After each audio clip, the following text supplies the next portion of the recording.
Olá, pessoas! Começa mais um episódio das Humana. Na conversa de hoje, vamos falar de um tema que perpassa os bastidores do nosso podcast: economia criativa, políticas de uso do YouTube e direitos autorais. Pois é, o Das Humana é um conteúdo cultural que precisa sempre se questionar sobre a melhor forma de pesquisar efeitos sonoros e editar as entrevistas. Claro, sem gerar danos para a comunidade do YouTube ou para outros criadores. Para falar sobre esse tema, convidamos a Priscila Menezes da Silva. Oi, Priscila! Oi, gente, um prazer ser recebida aqui no podcast de vocês hoje. Tudo ótimo, Priscila. Bom, agora a gente vai começar o nosso ritual das Humana, a leitura do currículo Lattes da nossa convidada. A Priscila, ela é pós-graduada em Direito Empresarial pela Universidade Cândido Mendes, a UCAN Centro. É mestre em Direito da Empresa e Atividades Econômicas pela Universidade do Estado do Rio de Janeiro, a UERJ, com a dissertação As Cooperativas como Instrumentos de Sorgimento das Atividades em Crise, Vantagens, Possibilidades e Riscos sob o prisma da economia social. Pegar mais um fôlego. Ela é doutora em Direito da Empresa e Atividades Econômicas pela Universidade do Estado do Rio de Janeiro, também UERJ, com a tese A Natureza Jurídica das Criptomoedas e sua regulação no ordenamento jurídico brasileiro. A Priscila, ela também é membro da Associação Internacional de Direito e Tecnologia, TecLaw, é professora de Direito da Escola Superior de Propaganda e Marketing no Rio de Janeiro, a ESPM do Rio de Janeiro, onde ministra os cursos na graduação, no MBA em Gestão do Entretenimento e na pós em Produção Audiovisual. Peraí que eu vou pegar um copo d'água. Tem algo a acrescentar, Priscila? Tem. Eu também leciono na Celso Lisboa, na Universidade Celso Lisboa, e hoje a minha consultoria jurídica é na área de Direito Empresarial, Entretenimento e Inovação. Acabei.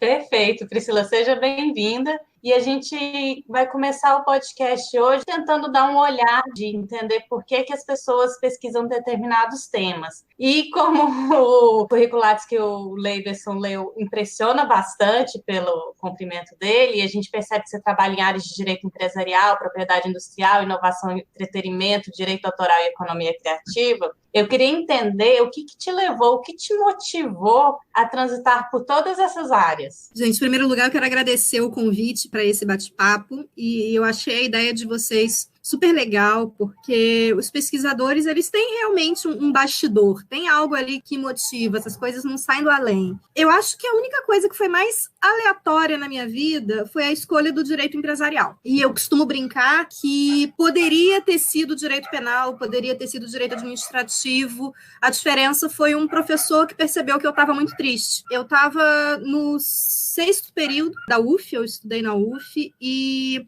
assim que eu entrei na faculdade em 2003, eu abri um pré-vestibular comunitário com o meu irmão e um grupo de amigos universitários. E eu morava na Taquara e estudava na UF, em Niterói. Quando chegou o 6º período da faculdade, eu precisava estagiar. E aí eu estagiava no centro do Rio. Os horários não fechavam.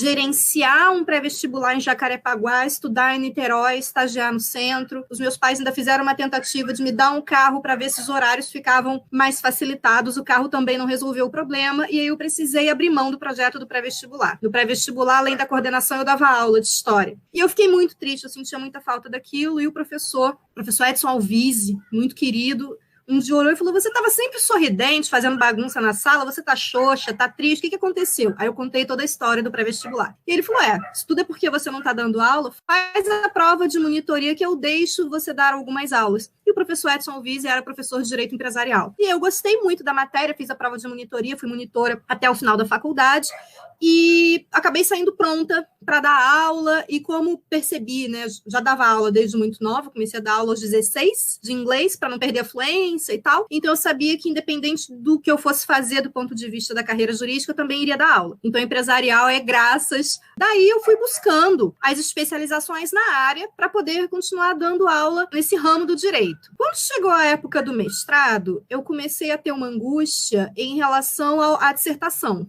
que eu vou escrever, porque eu via que tinha uns temas muito esotéricos, muito sexo dos anjos, que não serviam na prática para muita coisa. E eu gostei muito de uma pergunta que vocês mandaram, né, no nosso roteiro de conversa, que é a apropriação da sociedade pelas pesquisas que a gente faz. Eu estudei em faculdade pública a vida inteira. Como é que a gente devolve isso para a sociedade de uma maneira útil? E ali, 2012, 13, 14, a gente estava começando com uma crise econômica.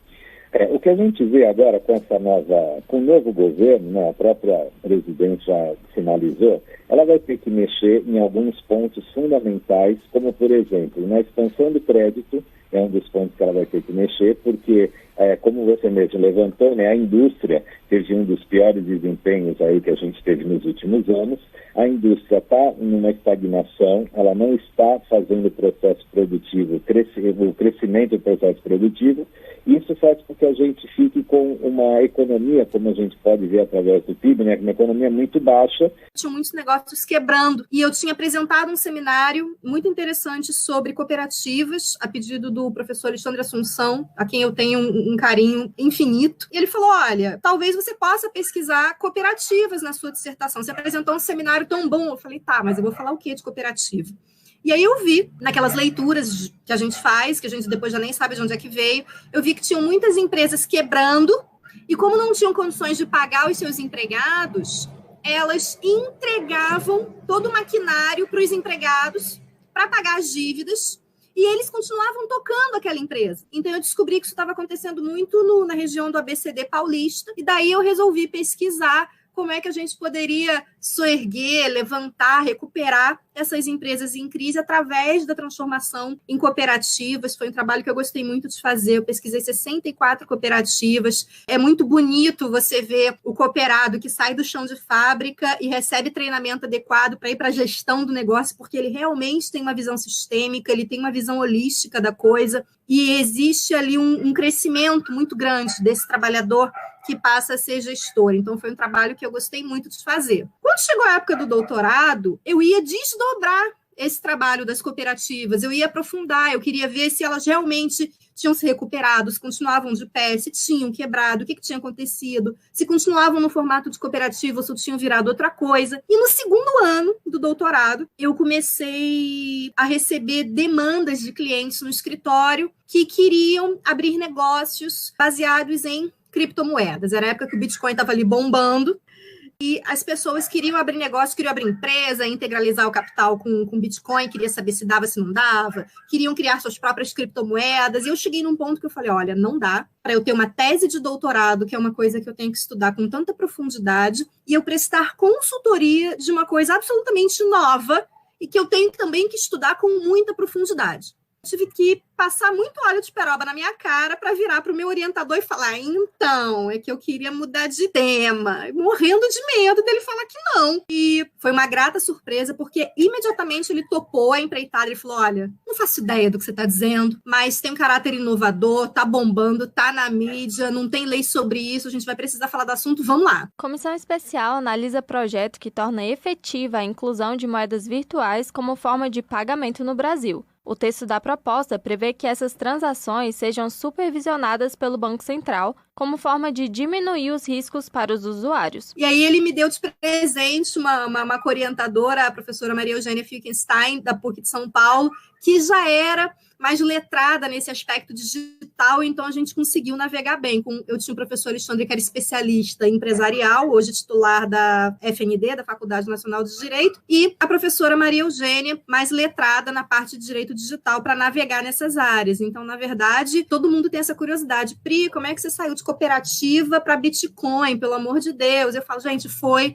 uma necessidade da vida. Eu recebia demandas de trabalho e eu precisava compatibilizar as coisas. A parte de direito autoral, economia criativa, né? Como é que a coisa acabou enveredando para isso. Em 2013, eu fui trabalhar na Escola Superior de Propaganda e Marketing. E lá tem uma coisa muito curiosa e muito interessante. Eles não tinham, naquele momento, graduação em direito. mas eles colocaram disciplinas jurídicas em todas as graduações. Então, os alunos de administração têm direito, os alunos de publicidade, os alunos de cinema, os alunos de jornalismo, os alunos de design, todos esses alunos têm ali uma pitadinha de direito em algum semestre. E aí começaram a surgir demandas voltadas muito para direito autoral. Como não está muito longe, né, do direito empresarial, eu acabei enveredando também por essa área que hoje eu acho maravilhosa, gosto muito de trabalhar com isso, mas veio em virtude dessa demanda de aula. Então, essas são as explicações para esse currículo que parece muito diversificado, mas na verdade não é não, está tudo conectado. Perfeito. Aí agora a gente vai começar a entrar um pouquinho e falar para os nossos ouvintes que a gente teve acesso a um artigo que você escreveu com o colega Alexandre Alves, que fala sobre um processo local aqui no Brasil, que houve contra o canal do YouTube Não Famoso e que alterou os termos de serviço nesse país e em alguns outros. E aí eu queria iniciar essa discussão pedindo para você explicar para a gente o básico dos direitos autorais. O que é direito moral e o que é direito patrimonial. Você está ouvindo uma estação de rádio. Daqui enviamos pelos ares vozes, sonoplastia e música. Textos, montagens, música, qualquer que seja a criação autoral, ela é protegida por leis. Leis nascem das necessidades sociais. Das histórias passadas de boca em boca, através das gerações, até nossa era digital, a autoria vem sendo reconhecida ao longo dos séculos. Se você for olhar os termos de uso e política de privacidade de Facebook, de YouTube, dessas plataformas que são internacionais, mas que atuam no Brasil, você vai perceber que todas elas falam que qualquer divergência, qualquer problema que precisar ser judicializado vai ser feito nos Estados Unidos. Do YouTube pertence, né, o Google é na Califórnia. E você para pensar, tá, como é que eu aqui no Brasil vou iniciar um processo lá na Califórnia, né? Isso não faz sentido. Para essas plataformas, é muito mais confortável ter uma previsão dessa, porque se o leigo tiver a curiosidade de olhar e der de cara com uma norma dessa, ele vai falar, putz, não tem grana para processar ninguém nos Estados Unidos, deixa para lá. Eu fiz uma pesquisa para avaliar como é que era esse comportamento dos termos de uso e políticas de privacidade, é muito engraçado, porque na Europa, eles não se atrevem a fazer isso. Então, a política de uso na França está lá dizendo, aplica-se a lei francesa. Na Inglaterra, está lá dizendo, aplica-se a lei inglesa, né? E por aí vai, Espanha, Portugal. Aí, quando chega aqui, na América Latina, começa essa balbúrdia, começa essa bagunça. Então, a primeira coisa é, qualquer problema que as pessoas tenham com o YouTube, com o Google, você vai processar aqui mesmo. Não fica preocupado com isso. E por quê? Porque o Código de Defesa do Consumidor, para facilitar o exercício dos direitos do consumidor, ele garante que o consumidor possa processar o réu no seu local de domicílio. Eu vou processar onde eu moro, porque é mais cômodo para mim a empresa que se vire para se defender. Porque é óbvio que a empresa tem mais capacidade econômica do que eu. Bom, esse é o primeiro ponto. O segundo ponto é o seguinte, a lei que a gente aplica, né, ela é a lei do local do fato. Então, se a violação do direito autoral ela aconteceu em território brasileiro, a gente vai aplicar a lei do Brasil, regra geral. Tá? E aí, o que acontece? O direito autoral brasileiro, ele tem dois pilares, ele tem duas perninhas. Direito moral do autor e direito patrimonial do autor. A gente tem um conjunto de direitos, que a gente chama de direitos da personalidade, que é o direito ao nosso nome, à nossa imagem, à nossa voz, à nossa integridade emocional, à nossa integridade moral. E a gente, quando cria alguma coisa, quando escreve um livro, quando escreve uma música, quando pinta uma obra de arte, parte da nossa personalidade está expressada ali. Isso é o direito moral do autor, é o vínculo que o autor tem com a sua criação. E o direito patrimonial do autor é o direito que o autor tem de explorar economicamente essa criação. Ele pode fazer isso diretamente ou ele pode fazer isso através de terceiros. Então, se eu escrevi um livro e eu mesma tenho uma editora, eu mesma exploro esse livro, eu publico, eu vendo. Mas como não é o caso e eu não tenho uma editora, eu vou ter que ceder esses direitos para a Saraiva, para a Travessa, para alguma editora. Então, o exercício do direito patrimonial, ele pode ser feito pelo próprio autor ou por terceiros. Vou dar um exemplo que eu sempre dou em sala de aula, que é bom que os alunos não esquecem. Ali, abril de 2016, né, que a gente estava tendo o impeachment da Dilma, havia um musical que se chamava 90 Minutos com Chico Buarque, né? Era um musical que contava as histórias dos musicais do Chico Buarque. E num determinado momento, o ator que estava no palco interpretando Chico Buarque, ele para de cantar e ele fala a seguinte frase, aspas, ainda há de chegar o dia em que o ex-presidente sem dedo será preso e uma presidenta será impeachmentada. O teatro veio abaixo, começou uma confusão, a peça não conseguiu voltar, e no dia seguinte, Chico Buarque estava nos jornais falando que aquela companhia de teatro não poderia mais utilizar as músicas dele. O que a gente vê aí? A gente vê uma violação do direito moral do autor, porque Chico Buarque é petista desde 3 encarnações passadas. Então você não pode estar caracterizado no palco como Chico Buarque, cantando as músicas de Chico Buarque e implementando elas num contexto que o autor repudia. Então, isso é violação de direito moral. Eu não posso pegar, por exemplo, o Pequeno Príncipe e transformar ele no Pequeno Nazistinha, por mais que a obra já esteja em domínio público, né? Por quê? Porque o direito moral do autor ele permanece para todo sempre. O que cai em domínio público, em regra, depois de 70 anos da morte do autor, é esse direito patrimonial, é esse direito de exploração econômica da obra. Então, depois de 70 anos, a gente conta esses 70 anos, em regra, 1º de janeiro do ano seguinte à morte. Então, depois desse prazo, qualquer um poderia explorar economicamente aquela obra que caiu em domínio público sem pedir autorização e sem fazer nenhum tipo de pagamento. É isso que significa esses 2 pilares do direito autoral. Mas aí existem alguns casos na lei que prevê que você pode utilizar uma música para adaptar ou não. Não. Existem algumas hipóteses previstas na lei em que a gente pode utilizar uma obra de terceiros sem pedir autorização e sem pagar, mesmo que a obra não esteja em domínio público, né? Ou seja, a obra está protegida, ela está no prazo de proteção, mas eu não preciso pedir autorização. Então, por exemplo, quando a gente faz trabalhos acadêmicos, eu vou citar um monte de gente. Então, desde que eu dê o crédito, desde que eu garanta a autoria, olha, segundo fulano de tal, segundo ciclano, isso não tem problema. Por exemplo, os telejornais. Eles mostram imagens de pessoas em eventos, eles citam muitas vezes alguma obra, algum discurso, para fins informativos. Isso também não tem problema. O artigo que vocês mencionaram, ele traz um caso muito interessante, que é o caso do canal Não Famoso, que foi o seguinte. O Bruno, que é o dono desse canal, ele faz paródias. O canal dele vive disso. E ele fez 2 paródias que deram problema, especificamente. Uma paródia da música 10%, da Maiara e Maraísa.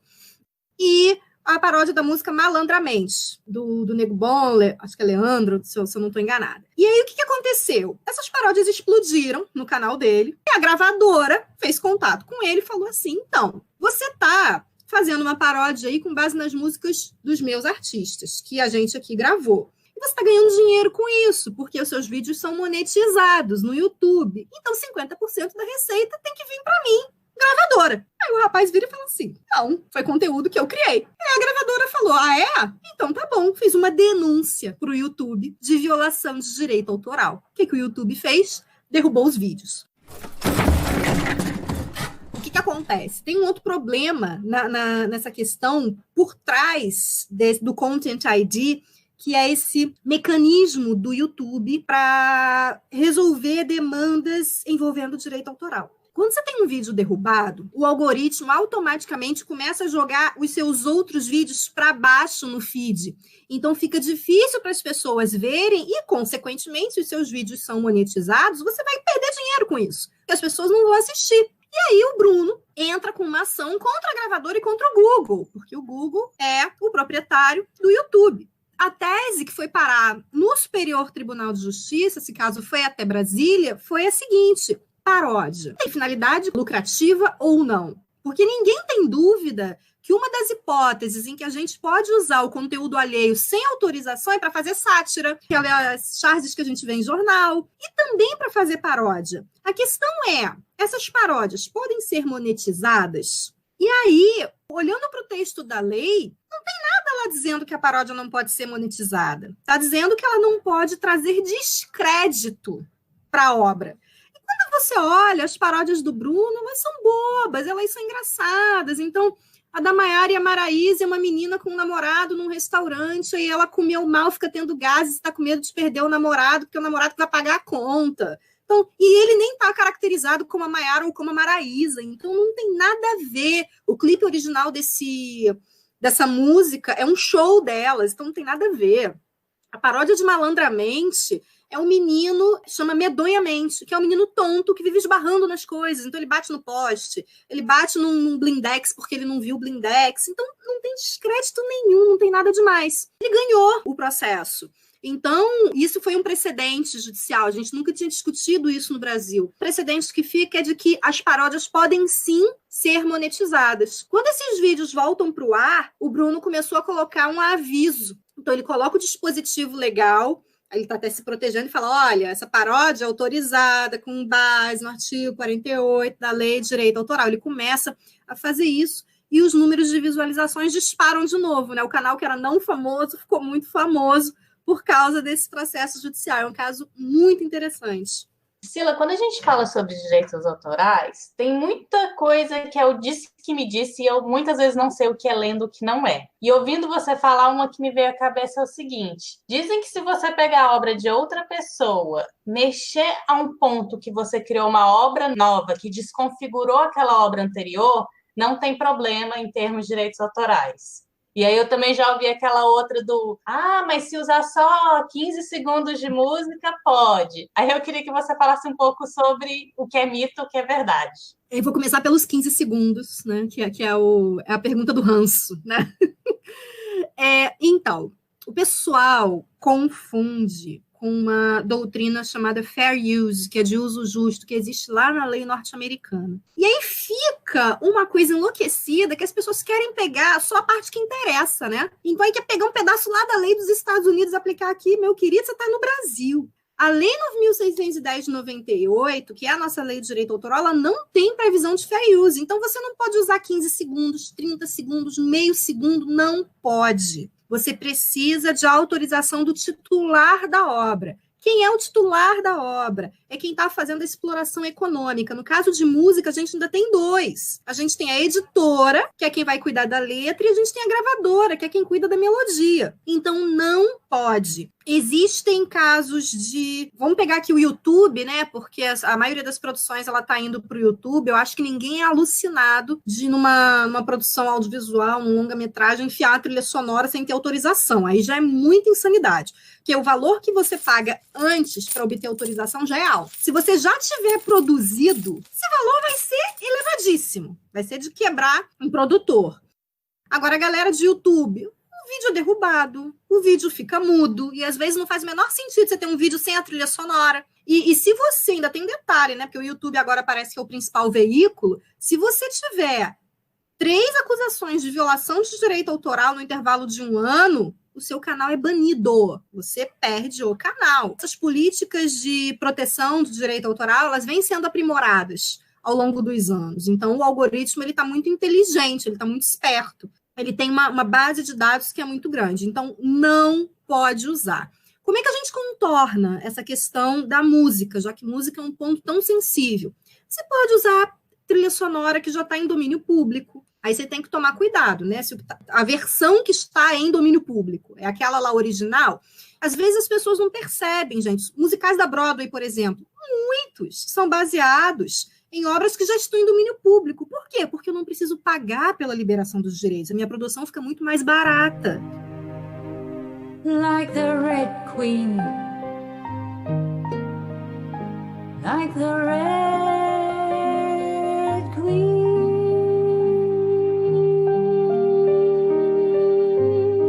Então, você pode procurar músicas em domínio público. Você pode procurar trilhas brancas. Existe uma biblioteca musical no YouTube, que são músicas que já estão liberadas para serem usadas. E você pode também, no caso do pessoal que está fazendo produção audiovisual, você pode também ser super chique e contratar um trilheiro, né? Que ele vai fazer ali uma obra, uma trilha sonora original para você, e aí o produtor, né, que encomendou aquela trilha sonora vai ser o titular dos direitos patrimoniais. Então, além de você não ter problema nenhum, se essa trilha sonora bomba, você ainda tem aí uma segunda fonte de recursos, né? Além da obra audiovisual, a questão da trilha sonora. Então, não pode usar a música do coleguinha sem autorização. Não pode. A segunda pergunta, né, que tinha a ver com obras derivadas. Obra derivada, como o próprio nome sugere, ela está derivando de uma obra original. Tem que ter autorização para fazer. A gente tem alguns mecanismos que, mesmo assim, dependendo do que você fez, pode causar algum problema. O famoso inspirado em.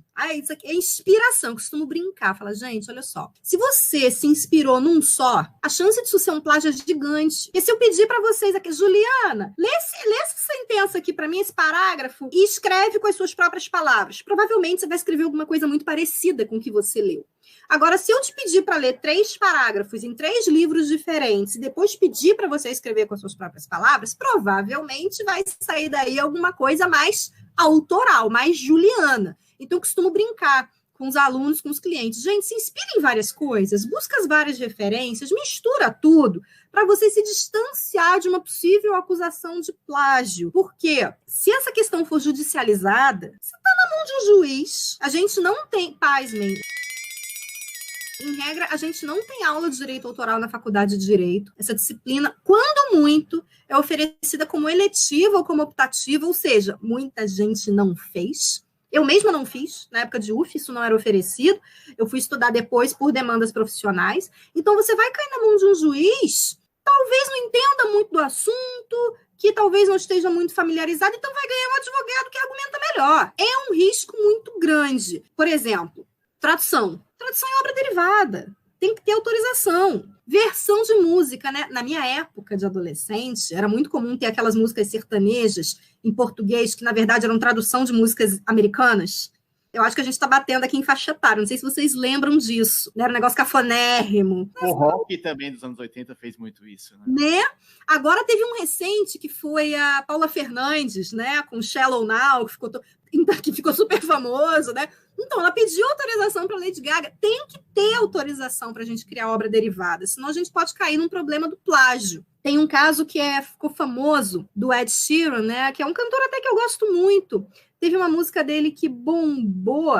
Houve uma acusação de plágio pelas meninas de um grupo chamado TLC. Os meus exemplos todos entregam a minha idade, ao inferno. Que era aquela musiquinha No Scrubs. Ele ali para evitar. Elas alegaram que a melodia da música dele era um plágio dessa música antiga que se chamava No Scrubs. E, lembrei o nome da música dele. Shape of You. Aquela da academia e tal, que a menina é uma boxeadora. E aí, o que aconteceu? Ele, para evitar ali que o problema se prolongasse, firmou um acordo com as meninas desse grupo, TLC, e colocou todas elas de coautoras da música dele, Shape of You. E aí elas começaram, obviamente, a ganhar remuneração por essa música. Então, existem níveis desses problemas, né? Existe aquele nível do, não, eu tenho certeza que eu não fiz nada, se quiser correr atrás dos seus direitos, isso pode ser judicializado. Tem o nível do problema de, não, vamos fechar um acordo aqui, famoso, quanto é que custa para você ficar menos aborrecido, isso pode acabar ali numa indenização, num acordo.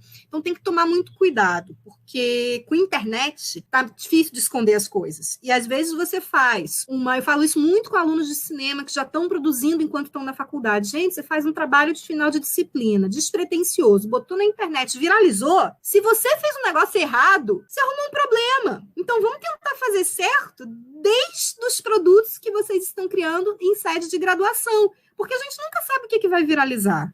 Eu lembrei de uma oficina que eu fiz de audiovisual que acabou caindo nessa questão de direitos autorais e o facilitador foi bem sério nesse sentido. Olha, às vezes você quer economizar na produção e depois você vai ter que pagar muito dinheiro lá no final. Só que aí a gente começou a chegar num detalhamento que ele falou o seguinte: em alguns casos bem específicos, como tem toda essa subjetividade que você falou da argumentação, você tem que colocar numa balança o risco que você está correndo e a importância daquele produto, o trecho que você está utilizando. Você concorda com essa visão? Concordo. Eu costumo falar, né? Tem muita gente que torce o nariz quando ouve falar o advogado tem que avaliar isso, né?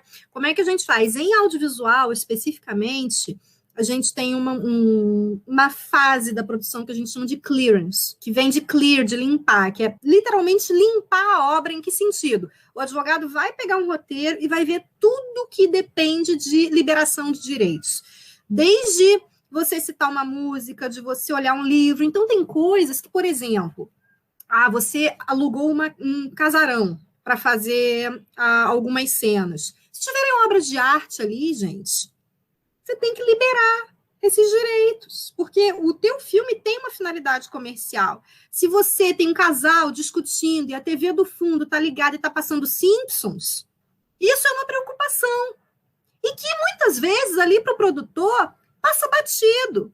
Então existe uma complexidade muito grande numa produção audiovisual que pode trazer problemas depois, jurídicos. Agora, é o que eu falo, o dono do produto não é o advogado. O papel do advogado é deixar o cliente informado, é um risco informado, é falar, olha, aqui você tem esses e esses e esses riscos. Se o produtor quiser ir, quem vai pesar, como você muito bem disse, Juliana, não sou eu advogada, eu só te informo. Ju, olha, o problema aqui é esse. Como é que você quer conduzir? Então, eu faço questão que o cliente esteja informado. Já ouvi o caso de alunos falando, caramba, já fiz um filme que eu botei uma música do Phil Collins e não deu nada. Cara, que bom que não deu nada. Podia dar um problema muito grande. Não sei se vocês são fãs eu não sou, de Guerra nas Estrelas, todo mundo balançando a cabecinha falando que é fã, né?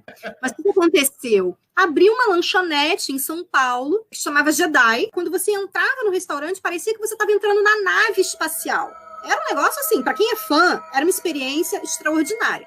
Então, o cardápio, os garçons fantasiados como personagens, tudo fazia alusão aos filmes. E não tinha autorização. E tinha um sanduíche lá, que eu não sei porque que era o mais famoso, era um pão preto, que a panificadora fazia 4.000 pães por dia e não dava conta.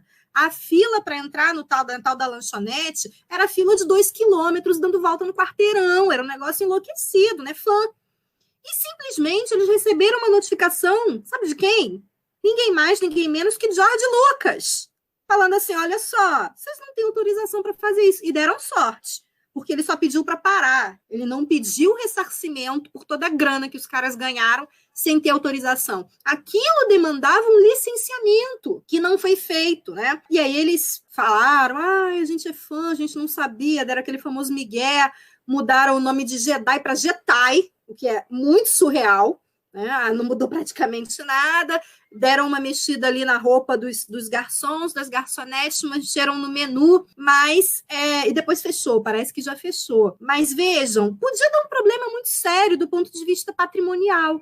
E quando a gente está falando de produções pequenas, isso pode quebrar financeiramente, sem falar que dependendo da extensão que o caso ganhe, né, esse do Jedi, todo mundo ficou sabendo, isso pode arrastar o teu nome na lama. Então, imagina, fulano de tal é aquele daquela produção que deu aquela treta com George Lucas, que deu a treta com Phil Collins. A gente também tem que ter uma preocupação de zelar pela nossa reputação profissional. Vou te dar um exemplo, né, para a gente voltar naquela questão lá dos minutinhos. Não existe uma tabela dizendo quanto é para você licenciar 1 minuto, 5 minutos de música. Não tem essa tabela. Para audiovisual, né? Existe até para TV, para novela, mas não existe para audiovisual. Então, já teve cliente que a gente foi fazer a cotação, eles queriam usar 30 segundos de umas músicas de um cantor famoso de MPB, que eu não vou me reservar o direito de não dizer o nome da criatura, e eram 3 trechos, de 30 segundos cada. E isso ia custar R$8.000 para você usar 90 segundos de música. Vale a pena? Não vale.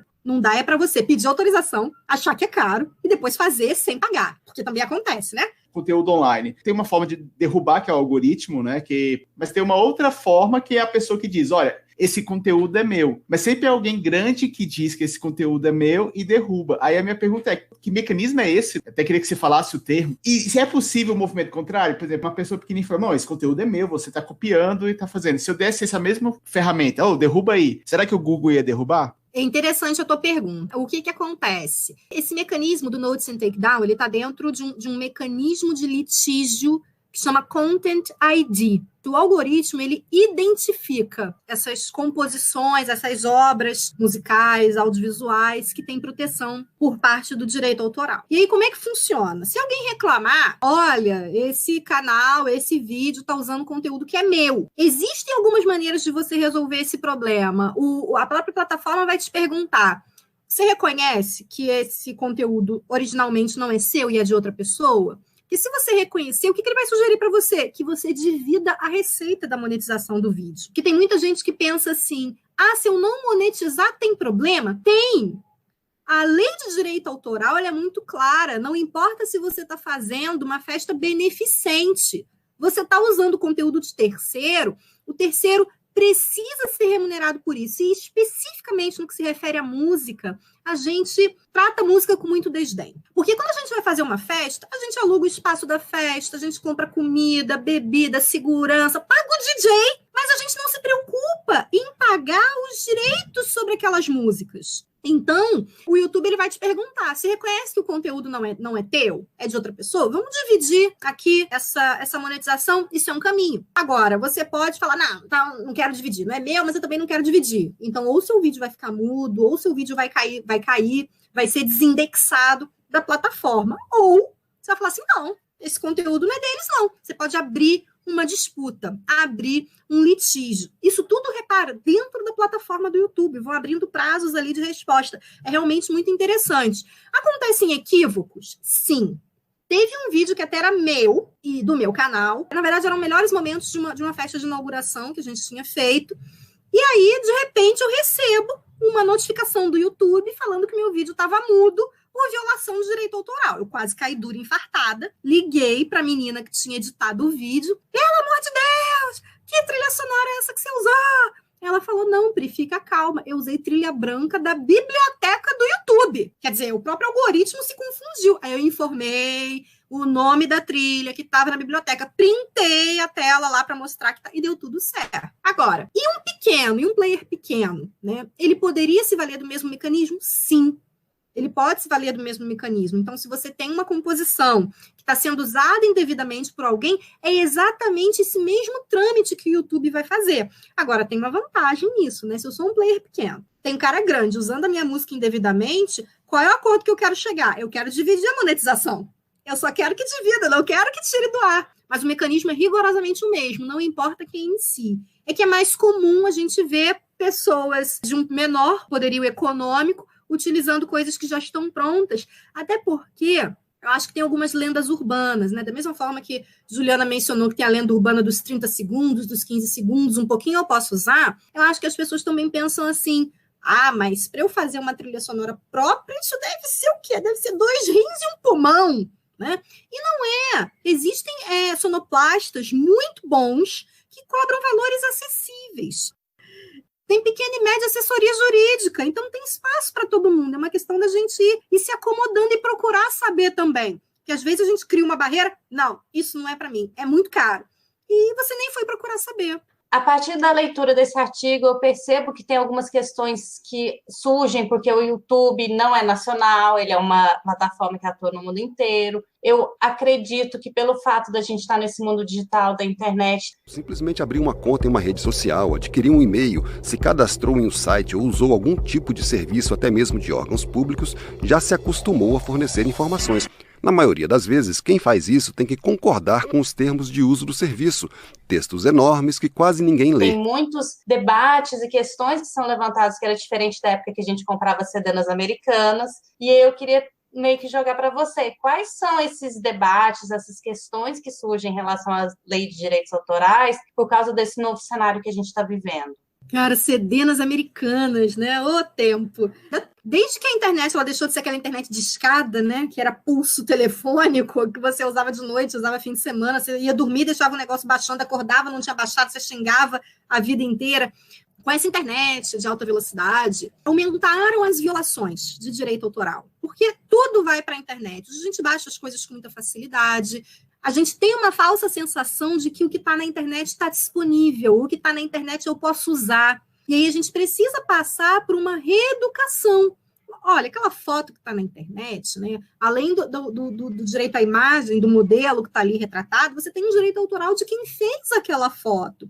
Será que pode ser usado? E o próprio Google, né? O Google Imagens, se você clicar em imagens, em especificações, ele vai te dizer, você quer imagem para quê? Que você possa reutilizar, que você possa usar comercialmente, que você possa alterar. Então, fica muito importante, por exemplo, dispositivos como Creative Commons, que já são licenças pré-autorizadas, o próprio dono da obra, da imagem, da trilha sonora, seja lá o que for, ele já te diz o que você pode fazer com aquela obra dele. Então, a gente precisa se educar para ver aqueles desenhos, ver aquelas siglas e entender o que elas significam. A internet, ela parece uma terra de Marlboro, e as pessoas acham que podem fazer tudo, desde discurso de ódio, desde xingar o coleguinha, né, praticar bullying virtual, até sair usando obras de terceiro sem autorização. Então, esses livros inteiros em PDF que a gente vê, não pode, recebeu, dá uma bronca na pessoa, não circula. O autor tem que ser remunerado por aquilo, porque se as pessoas também não forem remuneradas, elas não têm nenhum encorajamento para continuar produzindo. Tem uma discussão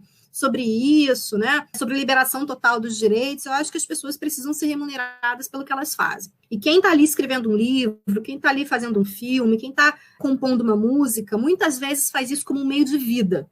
Então, essas pessoas precisam ser remuneradas. Agora, existe um movimento, uma tendência de responsabilização. As pessoas não estão deixando passar. Então, as pessoas estão vendo, estão chiando, estão reclamando, mas existe muita apropriação indevida. As pessoas fazem um ensaio fotográfico e não cita ali a autoria, quem foi que fez a foto. Você está até ajudando a divulgar o trabalho da pessoa, né? Se o cara é tão bacana que você contratou para fazer suas fotos, por que você não pode divulgar o nome da pessoa, para essa pessoa conseguir mais trabalho? Então, o que eu acho é que a internet potencializou brutalmente essas violações, que a gente precisa, sim, passar por uma reformulação legislativa, mas principalmente por um processo educativo, para as pessoas saberem que, na verdade, o que a gente faz virtualmente é um espelhamento do que a gente faz no mundo offline, vamos chamar assim.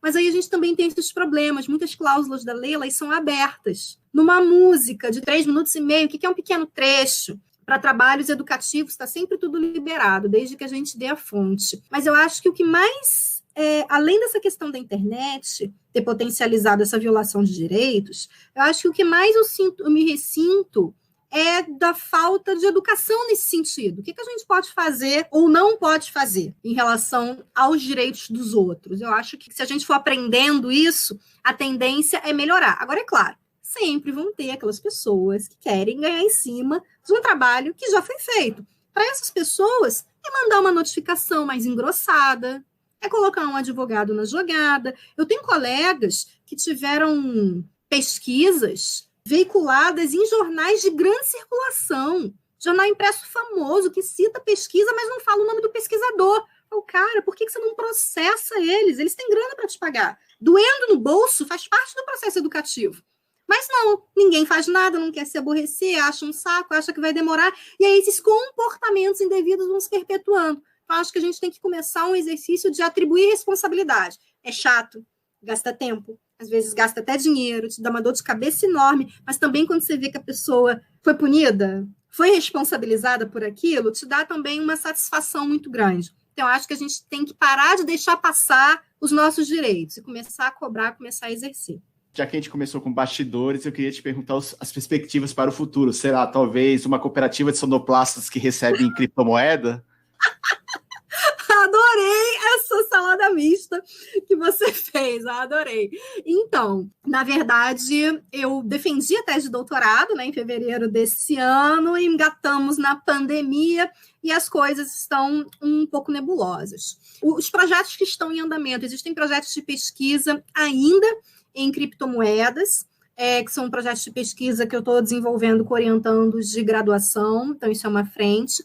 Eu descobri, né, que o meu propósito de vida é compartilhar conhecimento, não necessariamente com os meus colegas do direito, mas principalmente com as pessoas que não são do direito. Então, desde 2013, dando aula para graduações não jurídicas, eu acho que eu consegui compreender melhor esse propósito e eu fui vendo como é que o direito empodera as pessoas, de ver um aluno falando assim, eu estava assistindo o telejornal com a minha mãe, estava falando da fusão da empresa tal e eu consegui explicar o que era.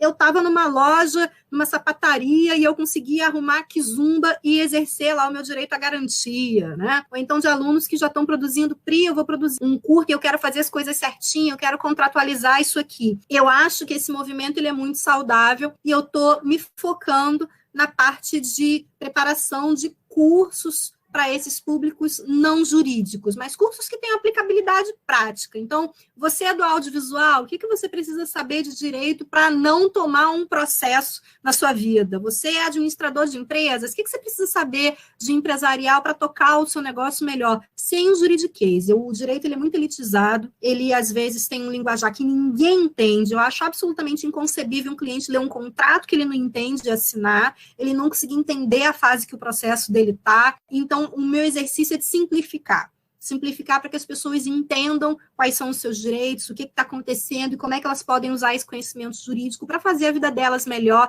e para exercer esses direitos. Agora, se vai vir com cooperativa, se vem com criptomoeda no meio, que venha com tudo junto. Priscila, muito obrigada pela sua participação. Infelizmente, o tempo esgotou e a gente vai ter que encerrar, apesar de que ainda temos muitas perguntas para fazer. E garanto que nossos ouvintes também.